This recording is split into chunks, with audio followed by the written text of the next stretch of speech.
안녕하세요. 2024 창의혁신 국어 수업 사례로 19에 쓰는 자서전을 소개할 운중고등학교 교사 배우리입니다. 소개 목차는 수업 기획 의도, 전체 차시 안내, 수업 돌아보기 및 수업 진행 팁입니다. 글쓰기 수업은 일정한 절차가 있어 묶어서 설명드리겠습니다. 수업 기획 의도는 다음과 같습니다. 19은 10대의 마지막 순간이고 곧 성인이 되는 나이입니다. 그렇기 때문에 10대의 삶을 정리하고 20대 이상의 삶을 계획하는 시간을 가지면 좋겠다고 생각했습니다.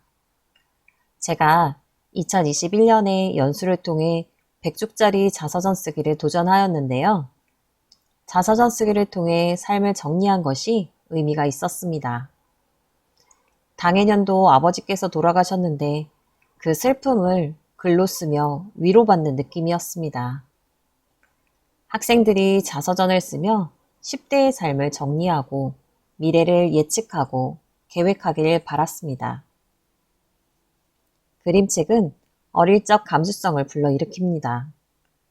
그림책은 문자와 그림으로 되어 있어서 시각적 상상력을 더하는데요. 구체적인 기억을 꺼내는데 도움이 됩니다. 그리고 정서적으로도 편안한 분위기를 조성할 수 있습니다. 전체 차시는 총 8차시로 구성하였습니다. 첫 시간은 자서전을 이해하는 시간으로 나에 대한 마인드맵을 작성하였고 6번의 글을 쓴 뒤 마지막 시간에는 합평을 통해 고쳐쓰기를 진행하였습니다. 글쓰기는 과거, 현재, 미래를 담을 수 있는 주제로 선정하였습니다.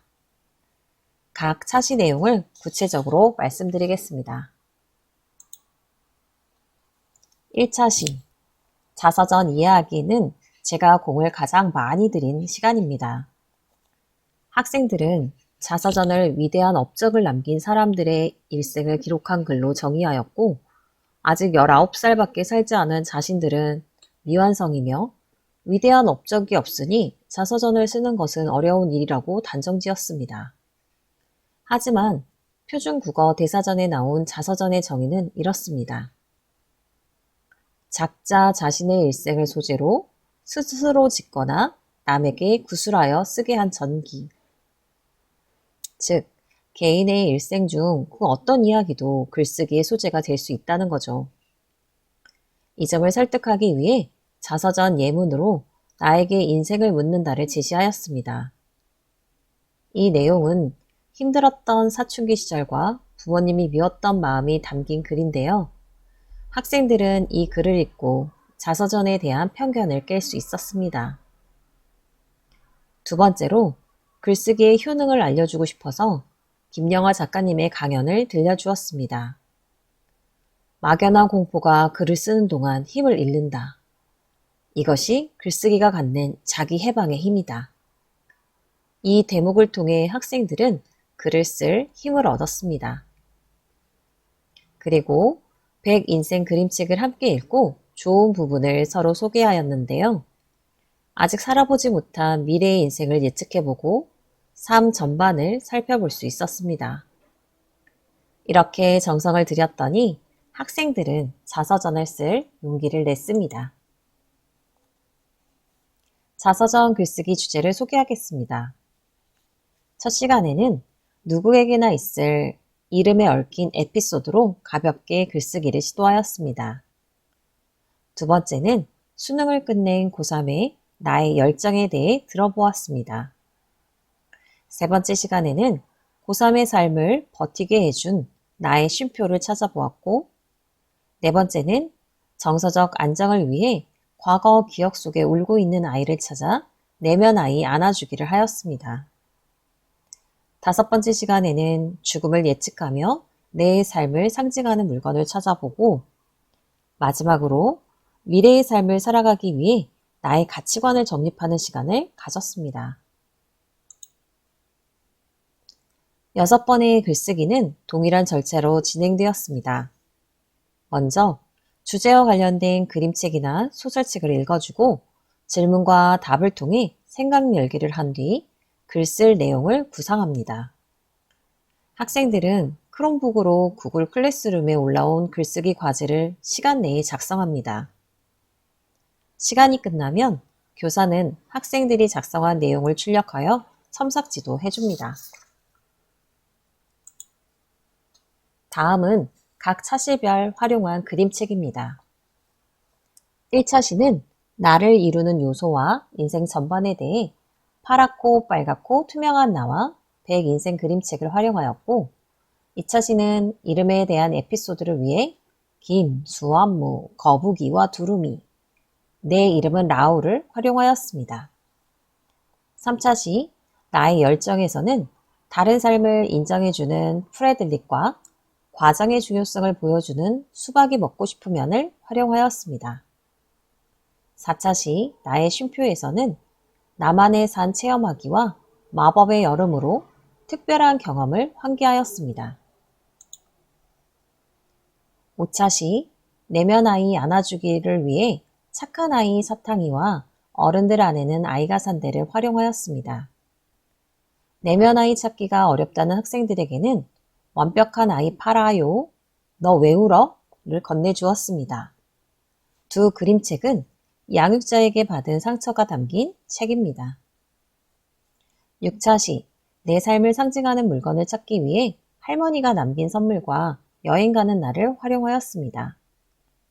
7차 시는 나의 가치관을 정립하는 시간을 위해 세상을 아름답게 하는 법이 담긴 미스 럼피우스를 읽고 7살짜리도 진정성 있게 고민한 진정한 7살을 패러디하여 진정한 20살을 창작해 보기로 하였습니다. 그 외 카피라이터 정철님의 강연을 통해 인간미 넘치는 글쓰기 방법을 소개하고 정세승 교수님의 강연을 통해 창의적 접근법을 배웠습니다. 소설책도 활용했는데요. 계명에 대한 에피소드가 담긴 순례주택을 읽어주고 마른 우물에서 일어나 숨통을 찾아보려는 영주의 말을 휴남동 서점에서 인용해 주었습니다. 내면 아이를 찾는 데 도움이 되라고 김 부장의 어릴 적 상처가 담긴 귤 에피소드를 들려주며 사진처럼 귤을 준비하여 학생들이 이야기에 몰입할 수 있도록 하였습니다. 다음은 학생이 작성한 글입니다. 나의 열정에서 나윤이는 고3 생활부터 수능 치르는 날까지 열심 아닌 열심을 위한 삶을 작성하였는데요. 그 속에 드러난 미련, 후회, 단념의 감정들을 툭툭 치고 나가 덤덤하면서도 흡입력이 있었습니다. 나의 쉼표에서 지우는 입시에 대한 중압감과 반복되는 일상에서 오는 힘겨움을 진하게 그려냈는데요. 한 번의 일탈을 통해 맛본 상쾌함으로 하루하루를 버텨내고 있었습니다. 내면 아이 안아주기에서 주원이는 어린 시절 딱 그 순간만 흑백으로 남겨졌다는 표현을 통해 두려움이 느껴지는데요. 어린 시절 동생이 다친 것이 자기 때문인 것 같아 이 장면이 마음속에 내내 남아있었다고 합니다. 내 삶을 상징하는 물건에서 미나는 죽을 때 어떤 물건을 챙겨가고 싶냐는 질문에 음악이 가득 든 휴대폰, 가족 사진, 편지지와 펜을 챙기겠다고 했는데요. 죽음을 말하면서 자신들의 삶이 고스란히 담겨 있었습니다. 나의 가치관을 정립하는 시간에서 지우는 여행과 사색의 핑크빛 모습과 진상 손님을 대하는 알바생의 회색빛 모습이 적절히 녹아있는 진정한 20살의 모습을 그려냈는데요. 성인이 된 지우가 힘든 일을 겪어도 잘 탈고 일어날 것 같은 희망이 느껴졌습니다. 학생들 이름은 가명입니다. 마지막 8차 시에는 합평을 하였습니다. 학생들이 클래스룸에서 글쓰기 과제를 제출하면 댓글로 피드백을 하였는데요.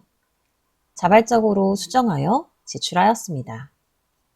수정한 글을 바탕으로 합평 시간에는 소리내어 읽다 보면 또 어색한 부분을 발견할 수 있어서 합평을 하며 수정하고 다른 친구들 글에 공감해주고 친구의 성숙함에 자극을 받기도 하였습니다.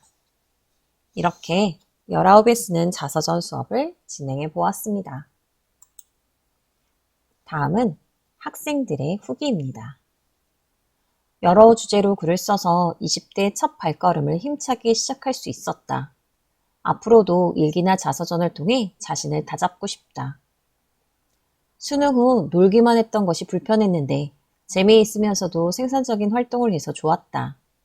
그림책을 통해 글쓰기 방향을 잡고 즉각적인 피드백을 받아 고쳤으면서 글쓰기 방향을 알게 되었다.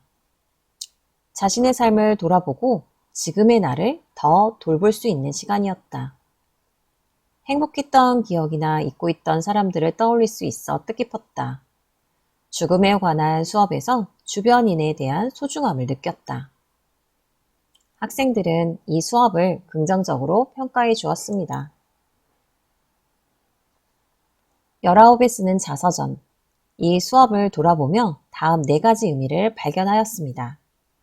첫째, 이 수업은 12월에 고3 학생들과 할 수 있는 의미 있는 수업이었습니다.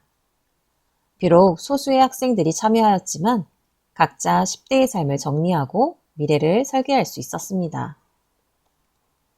둘째, 그림책을 통해 자신을 만나는 수업이었습니다. 그림책의 시각적 자극과 감성적 내용으로 학생들은 과거, 현재, 미래의 자신과 만날 수 있었습니다. 셋째, 자신들의 이야기를 통해 메타인지가 작동되는 수업이었습니다. 학생들은 자신의 경험을 성찰하고 자신의 미래를 설계할 수 있었습니다. 넷째, 합평을 통해 자신의 목소리로 자신을 말하는 수업이었습니다. 타인의 목소리 속에서 자신을 찾기도 하고 자신의 목소리를 통해 자신을 객관화할 수 있었습니다. 마지막으로 이 수업을 진행하고자 하시는 선생님들께 드리는 팁입니다. 첫째, 자발적으로 참여할 학생을 모집하는 것이 좋습니다. 수능 후 고3 학생들은 학교에 잘 나오지 않습니다. 욕심을 내려놓으시고 매 시간 참여하지 않아도 되고 한 번만 참여해도 된다고 말해주세요. 둘째, 그림책, 소설책, 드라마, 영화 속 일부를 통해 생각 열기를 하는 것이 좋습니다. 말문을 트듯 글문을 틀 수 있도록 자극제를 주어 글 쓸 분위기를 만들어주세요. 셋째, 주제를 구현할 수 있게 표현 방법을 제공해 주는 것도 좋습니다. 예를 들어 3인칭으로 자신의 모습을 객관화해봐라. 대화를 2세트 이상 넣어봐라. 여름이었다로 시작해봐라 등의 미션을 주면 학생들은 고민하다 그에 맞게 글을 작성하여 재미있는 글이 만들어집니다. 마지막으로 피드백은 개별적으로, 합평은 원하는 학생만 하는 것이 좋습니다. 개별적 첨삭 지도를 하고 합평은 강요하지 말고 교사의 것을 먼저 사례로 제시하면 학생들도 부담 없이 참여합니다. 이상 들어주셔서 감사합니다. 학생들이 글을 쓸 때 저도 글을 썼는데요. 자서전 쓰기는 비워내는 글쓰기라 저도 참 좋았습니다. 감사합니다.